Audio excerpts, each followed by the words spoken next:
అందుకే రొట్టె మనం చేయిపెట్టి తీసుకుంటాం, ద్రాక్షరసం మనం చేయిపెట్టి తీసుకుంటాం.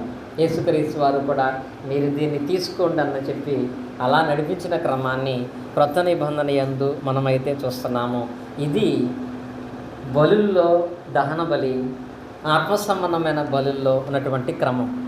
ఇప్పుడు అదే లేవియా కాండంలో రెండవ బలిని గురించి మనం మాట్లాడుకున్నట్లయితే, లేవియా కాండంలోకి మనం వెళ్ళినట్లయితే రెండవ బలి మొదటి అధ్యాయం అంతా కూడా దహన బలి గురించి, దాని విధానం గురించి వ్రాయబడి ఉంటే, రెండవ అధ్యాయంలో మనం మరొక బలిని అక్కడ లేఖన భాగాల్లో మనం చూస్తాం. లేవియా కాండము 2వ అధ్యాయము 1వ వచనం చూడండి. ఇక్కడ ఒకడు యెహోవాకు నైవేద్యము చేయునప్పుడు అతడు అర్పించినది గోధుమ పిండి ఉండవలెను, అతడు దాని మీద నూనె పోసి సాంబ్రాణి వేసి అని వ్రాయబడింది. ఇప్పుడు ఇక్కడ ఉన్నటువంటి యెహోవాకు అర్పించేటువంటి మరొక బలి ఏంటో తెలుసా? దీని పేరు నైవేద్య బలి అంట. రెండవది నైవేద్య బలి. ఈ నైవేద్య బలి యెహోవాకు ఎలా అర్పించాలనేది 2వ అధ్యాయం అంతట్లో కూడా మనమైతే గమనించగలుగుతాం. 2వ అధ్యాయంలో ఈ నైవేద్య బలి ఎలా అర్పించాలనేటువంటి దాన్ని మనం చూస్తాం. నైవేద్య బలి ఇప్పుడు మీరు చదివిన వచనంలో ఈ నైవేద్య సంబంధమైన బలి ఇవ్వటానికి కావలసినటువంటి పదార్థాలు ఏంటి? 1 గోధుమ పిండి, 2 నూనె, 3 సాంబ్రాణి. గోధుమ పిండి, నూనె, సాంబ్రాణి, ఈ మూడింటితో దేవునికి నైవేద్య బలి అర్పించాలని ధర్మశాస్త్ర భాగములు ఇశ్రాయేలుకు యెహోవా దేవుడు సెలవిచ్చాడు. ఈ మూడింటితో నైవేద్య బలి అనేది ఎలా ఉంటుందంటే, ఈ మూడింటితో వాళ్ళు ఏం చేయాలంటే హోమం చేయాలి. హోమం అంటే తెలుసు కదా? హోమం అంటే ఏంటి? హోమం ఎలా చేస్తారు? చక్కగా చుట్టూ ఇటుకలు పెట్టి అగ్ని మండించి దాంట్లో నూనె ఇంకా నెయ్యి వీటిని పోస్తారు కదా. ఇప్పుడు ధర్మశాస్త్ర ప్రకారం ఇశ్రాయేలుకు చెప్పినటువంటి బలి ఏంటంటే, రెండవది నైవేద్య బలి కూడా వాళ్ళు అలా ఇవ్వాలి. ఎలాగా? గోధుమ పిండిని, నూనెను, దీంతోపాటు సాంబ్రాన్ని కలిపి అక్కడ వాళ్ళు హోమం చేయాలి దేవుని కొరకు. అంటే ఇశ్రాయేలు ప్రజలు తమను తాము పవిత్రపరచుకోవటానికి, దేవుని క్రమాలు నేర్పించబడటానికి ఆయన ఇలాంటి కొన్ని నియమాలు పెట్టాడు. గోధుమ పిండి, నూనె, సాంబ్రాణి, ఈ మూడింటితో ఏం చేయాలంటే వాళ్ళు ఒక హోమం దేవుని కొరకు వాళ్ళు చేయాలి, హోమం చేయాలి. ఎప్పుడైతే సాంబ్రాణి హోమంలో వేస్తారో, సాంబ్రాణి వేసినప్పుడు ఆ వాసన ఎలా ఉంటుంది? సువాసనగా ఉంటుంది. ఈ గోధుమ పిండి, శ్రేష్టమైన నూనె, వీటి మూడిటితో కలుపుగా సువాసన రావటానికి సాంబ్రాణి కలిపి వాళ్ళు హోమములో దాన్ని వేస్తూ ఉంటారు. వేసినప్పుడు ఇంపైన సువాసనగా వస్తుంది. అది చేయాలి. ఇక్కడ సువాసన రావటంలో 1 గోధుమ పిండి శ్రేష్టమైనదై ఉండాలి, 2 నూనె మరింత శ్రేష్టమైనదై ఉండాలి, 3 సాంబ్రాణి కూడా దాని ఏం చేయాలి? జోడించాలి. మీరు ఎప్పుడైనా మీరు చూడండి, ఏదైనా ఇలాగ హోమంగా చేసేటప్పుడైనా, ఇంచుమించు మన ఇంట్లో అయినా కొన్ని చేస్తున్నప్పుడు, ఉదాహరణకి మీ అందరికీ తెలుసు నెయ్యి ఉంటుంది. నెయ్యి కాసేటప్పుడు అది నిజంగా శ్రేష్టమైనది అయితే, ఒరిజినల్ అయితే ఆ స్మెల్ చాలా బాగుంటుంది, తెలుసు కదా? చాలామంది అంటూ ఉంటారు నెయ్యి కాస్తున్నాను కానీ వాసన కూడా రావట్లేదని. అంటే దాని అర్థం ఏంటి? అది ఒరిజినల్ కాదని. ఇలాగే ఈ హోమం చేసేటప్పుడు కూడా గోధుమలు, చెడిపోయిన గోధుమ పిండి అయితే హోమం ఎలా ఉంటుందో తెలుసా? చెడిపోయింది అయితే ఎలా ఉంటుంది హోమం? దుర్వాసన వస్తుంది. నూనె పాడైపోయింది అయితే ఏమొస్తుంది? దుర్వాసన వస్తుంది. అంటే గోధుమ పిండి కానీ నూనె కానీ శ్రేష్టమైంది కాకపోతే ఆ హోమం చెడిపోద్ది. ఆ హోమంలో వచ్చేటువంటి వాసన చెడు వాసన వచ్చేస్తుంది. ఇప్పుడు అది లేవియా కాండములో దేవుడు ఇశ్రాయేలుకు నియమించినటువంటి భౌతిక సంబంధమైన నైవేద్య బలి విధానం. ఇప్పుడు దీనిని కూడా ఇప్పుడు ఆ నైవేద్య బలి, ఇప్పుడు మన గోధుమ పిండి, నూనె, సాంబ్రాణి, హోమం ఇక్కడ లేవు. భౌతిక సంబంధమైనటువంటి ఆ నైవేద్య బలి లేదు, కానీ బలి విధానం ఉంది. నైవేద్య బలి లేదు, కానీ ఇప్పుడు దానికి సాదృశ్యమైన బలి విధానం ఏంటంటే, ఇప్పుడు అందులో మీరు మొదట చూడండి, గోధుమ పిండి ఏమంటారు అక్కడ? గోధుమ పిండి. గోధుమ పిండి అంటే దాని అర్థం శ్రేష్టమైన గోధుమలు తీసుకొని వాటిని బాగా నలగొట్టాలి. నలిగినటువంటి పిండి ఒకటి, రెండవది నూనె, మూడవది సాంబ్రాణి. ఇప్పుడు కొత్త నిబంధన యందు ఆత్మ సంబంధమైన బలి విధానంలో ఈ మూడు ఎలా ఉంటాయంటే, ఇక్కడ కూడా మనం దేవునికి హోమం చేయటానికి వచ్చాం. ఇది కూడా దేవునికి ఆత్మ సంబంధమైన ఒక యాగమ కదా. ఈ యాగములో కూడా ఇప్పుడు ఈ మూడు ఎలా ఉంటాయంటే, ఇప్పుడు ఉదాహరణకి గోధుమ పిండి అని మీరు రాసుకున్నారు కదా, దాని కింద బాణం గుర్తు వేసుకొని, మీకు తర్వాత ఇప్పటికైనా అర్థం అవటం కోసం చెప్తున్నాను. కింద బాణం గుర్తు వేసుకొని దాని కింద ఒక రిఫరెన్స్ రాసుకోండి. మూడింటికి రిఫరెన్స్లు ఇస్తానేమో. గోధుమ పిండి, నూనె, సాంబ్రాణి, హోమం 4 ఉన్నాయి కదా. ఫస్ట్ గోధుమ పిండిని రాసుకోండి, దాని కిందకి ఒక బాణం గుర్తేసి అక్కడ ఒక రిఫరెన్స్ ఏమనంటే, కీర్తనల గ్రంథంలో 51వ అధ్యాయము 16-17 వచనాలు చూడండి. కీర్తనల గ్రంథం 51వ అధ్యాయం 16-17 వచనాలు చదవండి ఎవరైనా. 16-17 వచనాలు. ఇక్కడ దేవునికి అర్పించేటువంటి బలి విధానాన్ని గురించి లేఖన భాగాల్లో మనం చదువుకున్నప్పుడు, నీవు బలిని కోరువాడువు కావో, కోరిన ఎడల నేను అర్పించదును, దహన బలి నీకు ఇష్టమైనది కాదు, విరిగిన మనస్సే ఇష్టమైన బలులు. దేవా, విరిగి నలిగిన హృదయమును నీవు అలక్ష్యము చేయవు. ఇక్కడ చూడండి, ఇక్కడ క్రొత్త నిబంధన ప్రారంభమయ్యేటప్పటికి యెషయా ద్వారా ఏమంటున్నాడంటే, భవిష్యత్తులో నాకు దహన బలులు, నైవేద్య బలులు వద్దు, కానీ ఇప్పుడు నాకు ఏం కావాలంటే విరిగిన మనస్సే దేవునికి ఇష్టమైన బలి. విరిగి నలిగిన హృదయాన్ని దేవుడు ఏం చేయడు? అలక్ష్యము చేయడు. అంటే ఇప్పుడు నలగొట్టబడవలసింది, మెత్తన చేయబడవలసింది ఏంటి? హృదయం.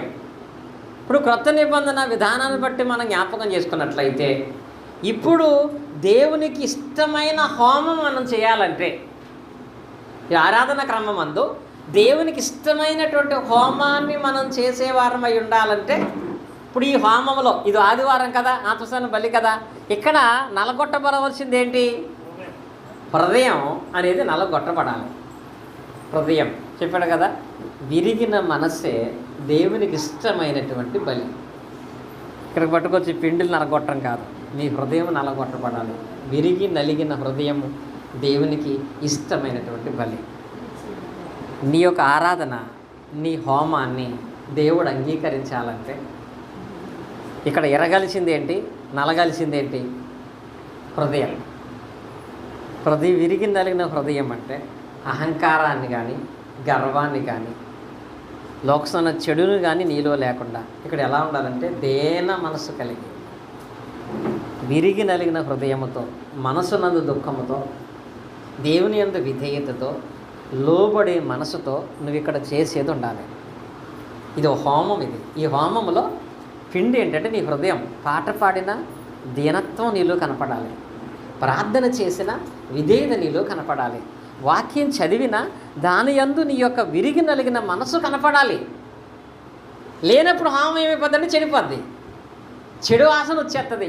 ఇక్కడికి వచ్చి పాట పాడుతూ మనసులో దురుద్దేశాన్ని పెట్టుకున్నామంటే అది కుళ్ళు కంపొస్తుంది. ఇక్కడికి వచ్చి ప్రార్థన చేస్తూ ఏమాత్రం తగ్గింపు, క్షమాపణ లేదు అంటే అది చెడు వాసన వస్తుంది. కాబట్టి ఇక్కడ నలగొట్టబడవలసింది ఏంటంటే గోధుమలే కావాలి, వేరే ఏం కాదు. కొంతమంది దేవుని దగ్గర నలగొట్టుకోవటం అంటే దేహాలను నలగొట్టుకుంటూ ఉంటారు, చీరుకోవటం, కోసుకోవటం. ఇది కాదు. ఇక్కడ నలగాల్సింది ఏంటిది? హృదయం అనేది దేవునికి ఇష్టంగా నలగొట్టబడాలి. ఇది దేవునికి ఇష్టమైన హోమం. ఇది నలగకపోతే నువ్వు చేసిన ఈ ఆరాధన దేవునికి చెడుగా కనపడుతుంది, చెడు వాసన వచ్చేస్తుంది. ఇక్కడికి వచ్చిన తర్వాత అన్నిటి విషయంలో మనం తగ్గించుకొని అన్ని విషయాలు వదిలిపెట్టి ఇక్కడికి వచ్చిన తర్వాత నీలో పశ్చాత్తాపం, దేవుని వాక్యం కొరకైనటువంటి ఆసక్తి మాత్రమే కనపడాలి తప్ప ఇక్కడికి వచ్చిన తర్వాత కూడా వాళ్ళతో నేను మాట్లాడను, వీళ్ళంటే నాకు ఇష్టం లేదు, వీళ్ళతో దూరంగా నేను ఉంటానని మనసు పెట్టుకుంటే చెడిపోద్ది, ఇది వేస్ట్. అందుకే దేవుడు చెప్పాడు ఆత్మసన బలులు ఉన్నాయి, కానీ అప్పుడు ఉన్నట్లుగా అదైతే ఇబ్బంది లేదు, ఒక కేజీ గోధుమ పిండి పట్టుకొచ్చి అందులో వేసేయచ్చు. కానీ ఇదేంటంటే నీవే గోధుమ పిండిగా మారిపోవాలి, నిన్ను నలగొట్టుకోవాలి. ఏమాత్రం నలగొట్టుకోకపోయినా హోమం చెడిపోద్ది. హోమం చెడిపోయిందంటే మనం దేవుని దృష్టిలో ఏమైపోతాం? అపరాధులం అయిపోతాము. కనుక ఇప్పుడు గోధుమ పిండి అంటే ఏంటి? విరిగి నలిగినటువంటి మనస్సే దేవునికి ఇష్టమైనటువంటి నైవేద్యము. ఆ మనస్సు కలిగిన వాళ్ళని దేవుడు ఎప్పుడు కూడా అలక్ష్యం చేయడు. ఆ తర్వాత దాంట్లో రెండోది ఏం చదువుకున్నాం మనం? నూనె. లేవికాండం చెప్పుకున్నట్లుగా దాంట్లో ఉన్న రెండవది ఏంటంటే నూనె. ఈ నూనె దేనికి సాదృశ్యము అని అంటే ఎవరో చెప్పగలరా? ఈ నూనె లేకుండా హోమం చేయలేం. ఈ నూనె లేకుండా హోమం చేసినా అది ఎంత మాత్రం ప్రయోజనకరంగా ఉంచబడదు. నూనె, సాంబ్రాణి రెండు ఉన్నాయి. నూనె దేనికి సాదృశ్యం అనగా యేసుక్రీస్తు వారు ఒక ఉపమానం చెప్పారు. మత్తయి సువార్త 25వ అధ్యాయంలో, మీకు అందరికీ తెలుసు, మత్తయి సువార్త 25వ అధ్యాయంలో ఉన్నటువంటి ఆ భాగంలో మీకు అందరికీ తెలుసు కనుక నేను చెప్తున్నాను సమయాన్ని బట్టి. 10 మంది కన్యకలు కూర్చున్న ఉపమానంలో 3వ వచనం చూడండి. మత్తయి సువార్త 25వ బుద్ధి లేని వారు దివిటీలు పట్టుకొని తమతో కూడా నూనె తీసుకుని పోలేదు, బుద్ధి గలవారు తమ దివిటీలతో కూడా శుద్ధిలో నూనె తీసుకుని పోయిరి. ఇక్కడ చూడండి, ఇద్దరు ఉన్నారు. ఒకటి బుద్ధి లేని వాళ్ళు వెళ్ళారు, కానీ వాళ్ళతో పాటు ఏం పట్టుకెళ్ళా? నూనె పట్టుకెళ్ళా. బుద్ధి గల వాళ్ళు వెళ్ళారు, వాళ్ళతో పాటు ఏం పట్టుకెళ్ళారు? నూనె పట్టుకెళ్ళారు. అక్కడ పెళ్లి కుమారుడు రావటం ఆలస్యం అయ్యేటప్పటికీ 10 మంది నిద్రపోయారు. కొంతమందిలో నూనె లేకపోవటాన్ని బట్టి వాళ్ళ దివిటీలు ఆరిపోతున్నాయి. బుద్ధి గల వాళ్ళు నూనె అయిపోయినప్పుడు మళ్ళీ నూనె పోసుకున్నారు కనుక వాళ్ళ దివిటీలు వెలిగినాయి. అక్కడ మీరు చదివితే బుద్ధి లేనటువంటి వాళ్ళు మరలా నూనె కోసం వెళ్ళారా? అంటే ఇప్పుడు నూనె కోసం వాళ్ళు వెళ్ళి ఆ నూనె ఎక్కడ దొరుకుతుందో కనుగొని ఆ నూనె తెచ్చుకున్నారు వాళ్ళు. కానీ తెచ్చుకునేటప్పుడు ఆలస్యం అయింది కనుక మీరెవరో నాకు తెలియదని తలిపేశాడు. అంటే వాళ్ళు వెళుతున్నప్పుడు నూనె వాళ్ళతో ఉండాలి. వాళ్ళ దివిటీల్లో నూనె ఎప్పుడు తగ్గిపోకూడదు. ఆ నూనె లేకపోతే వేరే దగ్గరికి వెళ్ళి దాన్ని తెచ్చుకోవచ్చు. ఇప్పుడు చెప్పండి, ఆ నూనె ఏంటి? ఆ నూనె ఏంటి? సిద్ధపాటు కలిగిన వాళ్ళ దగ్గర నూనె ఉంటుంది, సిద్ధపాటు లేని వాళ్ళ దగ్గర నూనె ఉండదు. సిద్ధపాటు నూనె కాదు, సిద్ధపాటు కలిగిన వాళ్ళ దగ్గర నూనె. ఈ నూనె ఏంటంటే దేవుని యొక్క వాక్యం. ఏంటది? వాక్యం. బుద్ధి గల వాళ్ళు తమతో పాటుగా దేవుని వాక్యమును కూడా వాళ్ళలో ఉంచుకున్నారు. బుద్ధి లేని వాళ్ళు ఎప్పటికప్పుడు ఫ్రెష్గా విని వెళ్ళిపోవటం తప్ప పోయిన వారం చెప్పింది మళ్ళీ వారం కూడా గుర్తుండదు. వాక్యము మనసులో లేనప్పుడు దేవుని యొక్క పిలుపులో, క్రీస్తు రాకడలో వాళ్ళు పాల్గొనలేరు. ఎప్పుడైతే వాక్యం వీళ్ళ మనసులో లేదో, ఆయన వచ్చేటప్పటికి వీళ్ళ దీపాలు ఆరిపోతున్నాయో, వీళ్ళు బయటికి వెళ్ళి ఎక్కడో వాక్యం చెప్పించుకుని వచ్చారు పాపం. లేట్ అయ్యేటప్పటికి అప్పుడు వాళ్ళు నూనె సంపాదించుకున్నా వచ్చేటప్పటికి తలుపు వేయబడింది కనుక వాళ్ళని పిలవలేదు. అంటే ఇప్పుడు హోమానికి ప్రధానమైనది రెండవది ఏంటో తెలుసా? వాక్యం. ఇక్కడ ఆరాధనలో ఎంత బాగా పాటలు పాడి, ఇప్పుడు కొన్ని చోట్ల ఉంటుంది వాక్యానికి అసలు ప్రాధాన్యత ఉండదు. వాక్యానికి ప్రాధాన్యత ఎవరు? ప్రార్థన 1 గంట చేస్తారు, పాటలు 2 గంటలు పాడతారు, జస్ట్ ఒక వచనం చదువుకుని వెళ్ళిపోతారు. ఆ వచనంలో కూడా బైబిల్ కూర్చున్న వాక్యాలు ఉండవు. ఒక సాక్ష్యం, లేకపోతే ఒక సంఘటన, లేక ఒక కథ చెప్పుకుని వెళ్ళిపోతారు. ఇక నువ్వు దేవుని కొరకు చేసే ఈ హోమంలో ఖచ్చితమైనది ఏంటంటే నూనె ఉండాలి, వాక్యం ఉండాలి. వాక్యం లేకుండా, వాక్య ప్రకారం కాకుండా నువ్వు దేవునికి ఎంత శ్రేష్టమైన హోమం చేయాలనుకున్నా అది దేవునికి అంగీకారం కాదు. గోధుమ పిండి 10 కేజీలు తెచ్చి నూనె లేదనుకో, ఆ హోమం అంగీకరిస్తాడా? వాక్యం అనేది కూడా ప్రధానమైంది.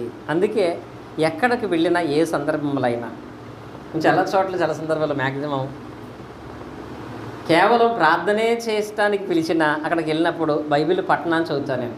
ప్రార్థన చేద్దాం రండి అన్నప్పుడు కూడా ప్రార్థన చేయడానికి వెళ్ళినా ప్రార్థనే ముఖ్యమైన దాని ముందు కనీసం ఒక అధ్యాయానైనా చదువుకోవటం. ఎందుకంటే వాక్యము లేకపోతే మనం చేసేది ఏది కూడా దేవునికి ఇష్టమైనటువంటి హోమముగా ఉండదు.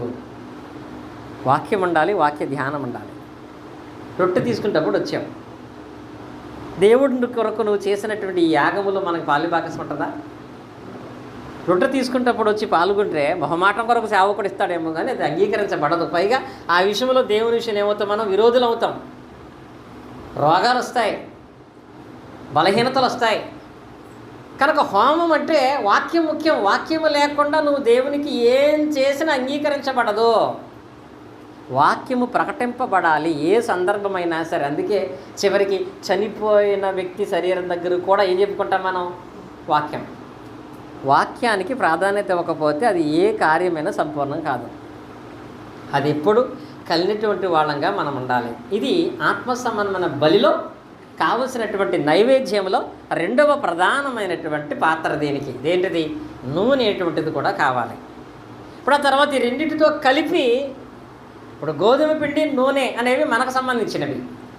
గోధుమ పిండి అంటే విరిగిన మనసు కలిగి, నూనె అంటే దేవునికి ఇష్టమైనటువంటి వాక్యముతో సాంబ్రాణి కలపటం. అంటే ఎప్పుడైతే సాంబ్రాణి వేస్తారో ఈ హోమములు ఏమవుతుంది? అప్పుడు దాకా లేనటువంటి ఇంపైన సువాసన వస్తుంది. ఈ సాంబ్రాణి అనేది అక్కడ ఉండాలి. ఇప్పుడు ఈ సాంబ్రాణి ఏంటి? సాంబ్రాణి గురించి మనం మాట్లాడాలంటే దీని గురించి ఇప్పుడు మనం చదువుకున్నాం. సాంబ్రాణి కింద కూడా మళ్ళీ మీరు బాణం గుర్తు తీసుకుని ఈ రిఫరెన్స్ రాసుకోండి. హెబ్రీయులకు రాసిన పత్రిక 13వ అధ్యాయము 15వ వచనం. హెబ్రీయులకు రాసిన పత్రిక 13వ అధ్యాయము 15వ వచనం. కాబట్టి ఆయన ద్వారా మనము దేవునికి ఎల్లప్పుడూ స్తుతి యాగము చేయుదము, అనగా ఆయన నామమును ఒప్పుకొనుచు జీవ ఫలములను అర్పింతుము. ఇక్కడ ఉన్నటువంటి మూడవది ఏంటి? ఇక్కడ ఇది దేవునికి ఎల్లప్పుడూ చేసే ఒక యాగం. యాగం అంటే తెలుసు కదా, యాగం చేయటం అంటే ఏంటి? హోమం చేయటమే కదా. యాగం అంటే హోమం. ఇప్పుడు యాగం చేయటంలో ఇక్కడ హెబ్రీ గ్రంథకర్త ఏం చెప్తున్నాడు? ఎల్లప్పుడూ కూడా ఏ యాగం చేయాలి? సాంబ్రాణి యాగం కాదు, స్తుతి యాగం. దేవునికి ఎల్లప్పుడూ కూడా స్తుతి యాగం చేయాలి. ఈ స్తుతి యాగం అనేది ఇప్పుడు ఉదాహరణకి అందరం కూర్చొని ప్రశాంతంగా ఫ్యాన్లు వేసుకొని ఒక సౌండ్ సిస్టంలో మంచి పాట పెట్టుకొని ఎంటా ఉంటే సరిపోద్దా? స్తుతి యాగం అంటే జిహ్వ ఫలాలు అర్పించాలి. జిహ్వఫలం అంటే జిహ్వం అంటే ఏంటి? నాలుక. నీ నాలుక దేవునిని గణపరచాలి. రాజారాం గారు పాట పాడుతుంటే శ్రీనాథ్ గారు తలక ఒప్పుతా ఏంటంటే ప్రయోజనం లేదండి. సరంజం గారు పాట పాడుతుంటే మా జ్యోతి తలక ఒప్పుతా ఏంటంటే ప్రయోజనం లేదండి. నీ నాలుక దేవునిని స్తుతించాలి. అందుకే కీర్తనలు పాడే ప్రతి చోట కూడా ప్రతి దాన్ని 2 సార్లు పాడతారు. ఎందుకని? నీకు రాకపోయినా ఫస్ట్ సారి దాన్ని జాగ్రత్తగా విని మరలా దాంట్లో ఏకీభవించి నీ నాలుక అక్కడ ఆడాలి, నీ నాలుక పాడాలి. నీ నాలుక పాడినప్పుడు నీ హోమం చెడిపోద్ది. నీ నాలుక కీర్తించినప్పుడు నీ హోమం దేవునికి అంగీకారంగా ఉండదు. అందుకే చెప్తున్నాడు, బలులు లేవు, గోధుమ పిండి లేదు, నూనె లేదు, సాంబ్రాణి లేదు. కానీ ఇక్కడ సాంబ్రాణి కంటే ఇంపైన సువాసన ఏం రావాలంటే మన జీవ ఫలము దేవునికి స్తుతి యాగముగా అర్పించబడాలి అనేది ఇక్కడ లేఖన భాగాల్లో మనం చెప్పబడుతున్నటువంటి యాగం. ఇది పాత నిబంధన ఉన్నటువంటి రెండవ బలి. ఏం బలి? నైవేద్య బలి. మొదటిది ఏంటి? దహన బలి. దానికి సాదృశ్యంగా క్రొత్త నిబంధనలో మనం చూసాం. ఇప్పుడు రెండవది నైవేద్య బలి. దానికి సాదృశ్యంగా ఇది ఒక హోమం కనుక ఈ హోమాన్ని మనం ఎలా చేస్తే దేవుడు అంగీకరిస్తాడనే దాన్ని మనం చూసాం. ఇప్పుడు దాని యందు మూడవ దాంట్లోకి వెళదాం మనం. మూడవది ఏమిటి అంటే లేవియా కాండంలో మనం చదువుకున్న వాక్య భాగంలోనే మొదటి యాగం 1వ అధ్యాయంలో చూసాం, రెండవ యాగం 2వ అధ్యాయంలో చూసాం. ఇప్పుడు లేవియా కాండము 3వ అధ్యాయంలో 3వ యాగాన్ని మనమైతే చూస్తాం. అదేంటి? 3వ యాగం. అతడు అర్పించున్నది సమాధాన బలి అయిన ఎడల చూడండి, ఇక్కడ చెప్పబడుతున్నటువంటి బలి ఏంటి? సమాధాన బలి. మీకు అర్థమవుతుందా? బలులు వేరువేరుగా ఉన్నాయి. సమాధాన బలి, సమాధాన బలి అనేటువంటి దానిని దేవుని కొరకు అర్పించేటువంటి వరమైన దహన బలి వేరు, నైవేద్య బలి వేరు, సమాధాన బలి వేరు. ఇప్పుడు ఇక్కడ ఇక్కడ ఉన్నటువంటి దాంట్లో సమాధాన బలి. ఈ సమాధాన బలి ఎలా ఇవ్వాలి అంటే, ఆ వాక్య భాగమందు ఒక గోవును కానీ, ఒక మేకను కానీ, ఒక గొర్రెను కానీ, దహన బలికి అయితేనేమో మగదాన్నే ఇవ్వాలి. సమాధాన బలి కోసం అయితే మగదైనా ఆడదైనా సరే శ్రేష్టమైంది, నిర్దోషమైంది దేవునికి సమాధాన బలిగా అర్పించాలి. సమాధాన బలి. ఈ సమాధాన బలి యొక్క విధానం ఏమిటి? 6వ వచనం చూడండి. యెహోవాకు సమాధాన బలిగా ఒక అర్పించినది గొర్రె మేకల్లోని కానీ, అది మగదే కానీ ఆడదే కానీ నిర్దోషమైన దానిగా దానిని తీసుకుని రావాలని ఈ వాక్య భాగంలో నీవు ఇప్పుడు సమాధాన బలి అర్పించాలంటే మగదైనా ఆడదైనా, మళ్ళీ ఏది పడితే అది కాదు, గొర్రె కానీ మేకల్లోను కానీ గోవుల్లో కానీ నిర్దోషమైన దాన్ని నువ్వు తీసుకురావాలి సమాధాన బలిగా ఇవ్వటానికి. దేవుని సమాధానం నీకు రావాలన్నా, నీలో సమాధానం ఉన్నదని తెలియపరచబడాలన్నా, నీ సమాధానానికి సాదృశ్యంగా దహన బలి దేవునికి ఇవ్వాలి. ఈ దహన బలిలో ఉన్న నియమం సమాధాన బలిలో, ఈ సమాధాన బలిలో ఉన్నటువంటి నియమం ఏంటంటే, ఇలా తీసుకొచ్చిన తర్వాత ఆ సమాధాన బలిలో ప్రధానంగా దేవునికి సంపూర్ణంగా ఇవ్వాల్సింది. బలిపశుని తీసుకొచ్చాడు, గోవును కానీ ఒక మేక పిల్లను కానీ గొర్రె పిల్లను కానీ తీసుకొచ్చారు. దాన్ని బలిచ్చిన తర్వాత దాంట్లో దేనిని ప్రధానంగా దేవునికి దహనంగా అర్పించాలి అంటే 16వ వచనం చూడండి. యాజకుడు బలిపీఠం మీద వాటిని దహింపవలెను. కొవ్వంతయు యెహోవాదే, అది సువాసన గల హోమమైన ఆహారము. మీరు క్రొవ్వునైనను రక్తమనైనను మీరు తినకూడదు. ఈ వాక్య భాగంలో సమాధాన బలికి ఉన్న నియమం ఏంటంటే, ఏమి ఇవ్వాలో చెప్పుకున్నాం. గొర్రెను కానీ మేకను కానీ గోవును కానీ ఆడదైనా మగదైనా నిర్దోషమైన దాన్ని ఇవ్వాలి. అది ధర్మశాస్త్ర ప్రకారంగా. దాని యందు ప్రధానంగా ఏది వీళ్ళు తినకూడదు? కొవ్వు అనేది ఎక్కడదో కూడా తినకూడదు. ఎక్కడన్నా కొవ్వు అయినా సరే కొవ్వును వీళ్ళు తీసుకోకూడదు. దాన్ని బలిచిన తర్వాత దాని యొక్క అంతరేంద్రియములో ఉన్నటువంటి కొవ్వంతా తీసి దేవునికి హోమంగా ఇచ్చేయాలి. అప్పుడు దేవుడు ఇశ్రాయేలు ప్రజలు దైవికమైన నిబంధనలను పాటించడానికి వాళ్ళకి ఇచ్చినటువంటి నియమం. ఒక దైవిక నిదానంలో కొనసాగాలి అంటే, ఎందుకంటే ఇవన్నీ ఎందుకు వాళ్ళకి ఇచ్చాడంటే, వాళ్ళు 430 సంవత్సరాలు యెహోవా దేవుడు అంటే ఏంటో సరిగా ఎరగక అన్యదేశంలో ఉన్నారు. ఒక అన్యదేశంలో ఉన్నటువంటి వాళ్ళు యెహోవాను బట్టి మోషేను బట్టి 430 సంవత్సరాల తర్వాత బయటకు వచ్చిన తర్వాత దేవుని కార్యాలు చూశారు. ఇప్పుడు దేవుని ప్రజలకు ఒక నిబంధన ఉంటుంది. దేవుని ప్రజలు మనం అయ్యున్నాము కదా, కొన్ని కట్టడలు పాటిస్తే వాళ్ళు దేవుని క్రమంలో ఉంటారని వాళ్ళకి కట్టడలు పెట్టాడు. ఇవి పాత నిబంధనలో సాదృశ్యంగా ఎలా ఉంటాయంటే, ఉదాహరణకి చిన్నపిల్లడికి 5 సంవత్సరాల వరకు వాడు స్కూల్ తెలియదు, చదువు తెలియదు. కాబట్టి వాడిని ఫస్ట్ క్లాస్లో జాయిన్ చేయగానే చదువు పట్ల వాడికి శ్రద్ధ, ఆ క్రమాల పట్ల వాడికి అలవాటు రావటానికి ఆ మాస్టర్ ఆ పిల్లోడికి ఏం చేస్తాడు? ఏమి నేర్పిస్తాడు? డైరెక్ట్గా వాడికి పదాలు ఇచ్చి రాయమని చెప్పడం. ఫస్ట్ మీరు చూస్తే కొత్త పలక కొన్న తర్వాత స్కూల్కి వెళ్ళిన తర్వాత పలకాడికి ఇచ్చేసి బలపమాడికి ఇచ్చేసి నువ్వు దీని మీద గీసుకో అంటాడు. వాడు దాని మీద సంవత్సరాల గీతలన్నీ గీస్తూ ఉంటాడు.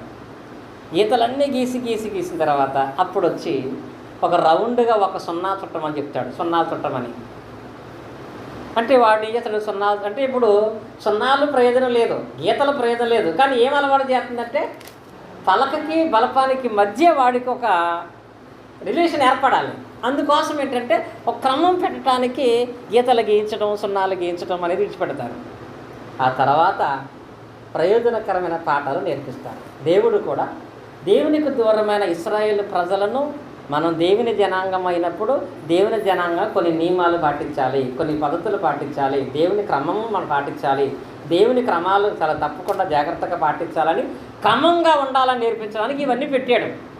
అలా పెట్టిన దాంట్లో ఇదేంటంటే ఇక్కడ సమాధాన బలి అనేది ఒకటి. ఈ సమాధాన బలిలో క్రొవ్వు అనేది యెహోవాదే. క్రొవ్వును కానీ రక్తాన్ని కానీ వాళ్ళు తినకూడదు. క్రొవ్వు అనే దానిని దేనికి సాదృశ్యంగా మనం చూస్తామో తెలుసా? మన దేహంలో కొవ్వు శాతం లేకపోతే వాడు ఏ పని చేయలేడు. త్వరగా చెప్పాలంటే మజిల్స్ ఉంటాయి. మజిల్స్ అంతా ఏంటో తెలుసా? కొవ్వే. కొవ్వు అనేది బలం. అది ఎక్కువైపోతే ప్రమాదం, లేకపోయినా ప్రమాదం. కొవ్వు శాతం అనేది కొంత పర్సంటేజ్ ఉండాలి. ఇప్పుడు బలమైనటువంటి ఈ కొవ్వుని పూర్తిగా ఎవరికి ఇచ్చేయాలి? దేవునికే ఇచ్చేస్తే, ఈ బలమంతా దేవుని కొరకే ఇచ్చేస్తే, అది దేవునికి హోమంగా ఇచ్చేస్తే అది సువాసనగా దేవుడు అంగీకరిస్తాడనే మాట అక్కడ చెప్పబడింది. ఇప్పుడు క్రొత్త నిబంధన యందు ఈ సమాధాన బలికి సాదృశ్యంగా ఉన్నటువంటిది ఏంటో తెలుసా? నీ బలం ఏదో అది దేవుని దగ్గర దేవుని కొరకు వదిలిపెట్టారు. నీ బలం అంటే ఆస్తి బలం ఉందా, ఖండ బలం ఉందా, జ్ఞాన బలం ఉందా, అధికార బలం ఉందా?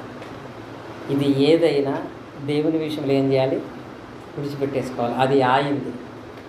నేను ఇంత బలంగా ఉన్నందుకు కారణం దేవుడు, ఇంత డబ్బు ఉన్నందుకు కారణం దేవుడు, ఇంత జ్ఞానం ఉన్నందుకు కారణం దేవుడు, ఈ ఉద్యోగం ఉన్నందుకు కారణం దేవుడు. ఇదంతా దేవునిది, నేను ఆయన దాసుడై ఉన్నాను అని ఆ స్వభావంతో ఇక్కడికి వచ్చి అందరము సమానమే, అందరము దాసులమే అనే మనసు ఎవరైతే కలిగిన వారు ఆరాధిస్తారో వారు సమాధాన బలి అనేటువంటి ఈ భాగంలో ఆత్మసమానమైన బలిగా అంగీకరించబడతారు. అందుకే దేవుని మందిరానికి వచ్చేటప్పుడు ఈ సమాధాన బలికి ఒక నియమం ఉంది. క్రొత్త నిబంధన ప్రకారంగా మనం చూస్తే మత్తయి సువార్త 5వ అధ్యాయము 22వ వచనాన్ని చదువుకుందాం.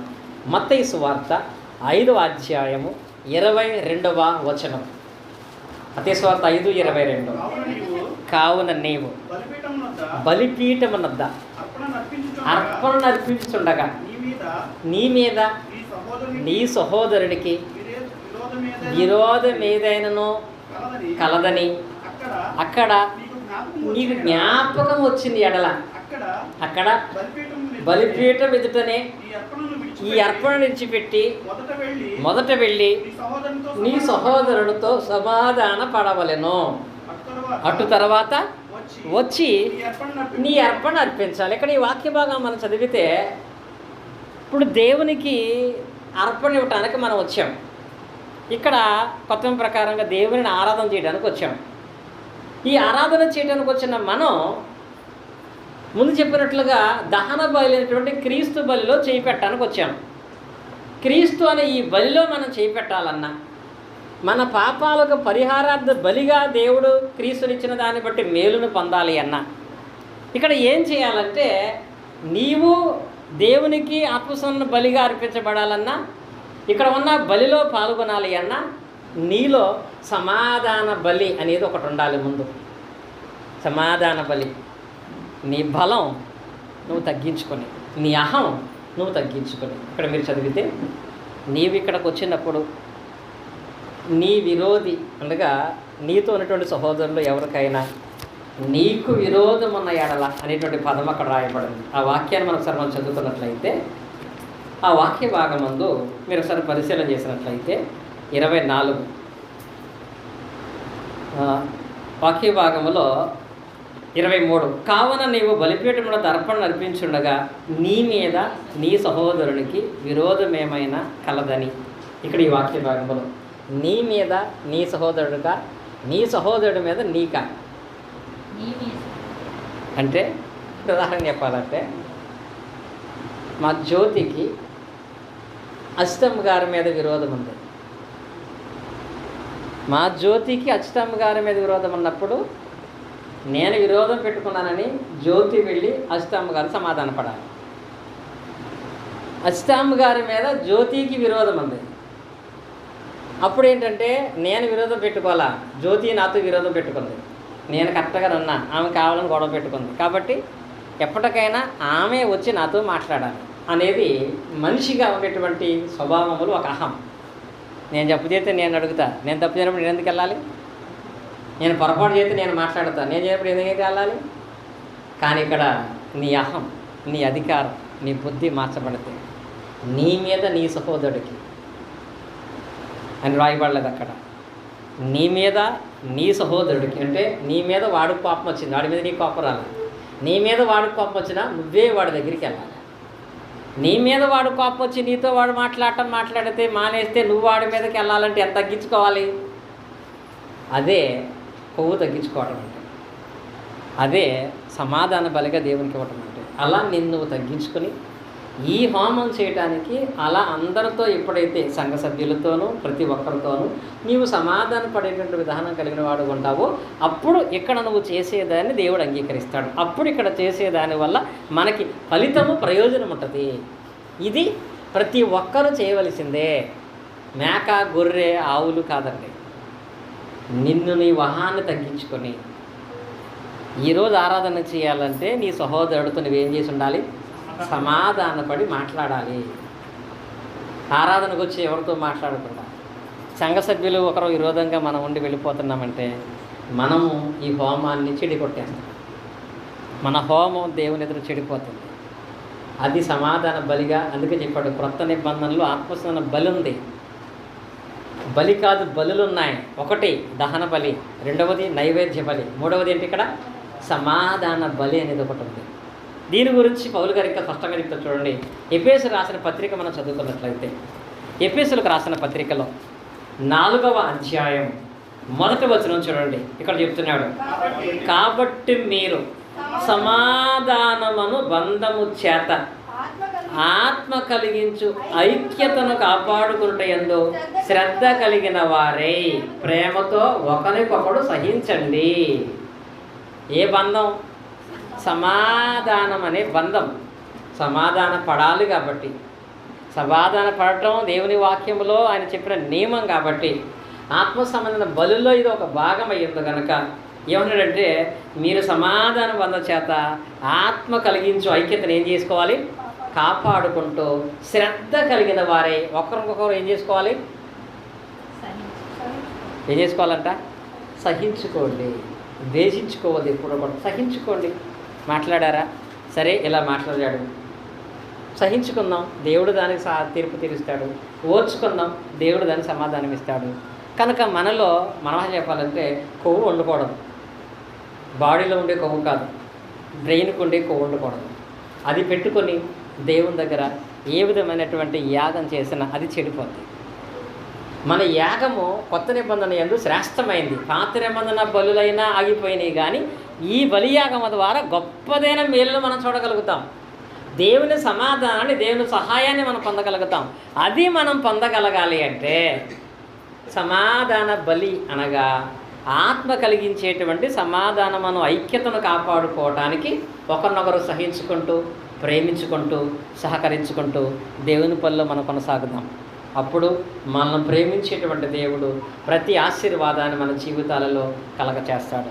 కనుక ఆత్మసన్న బలులు అనేవి 5 ఉన్నాయి, కానీ ఈరోజు మనము 3 నేర్చుకున్నాం. 5 చెప్పొచ్చు, కానీ ఒకటి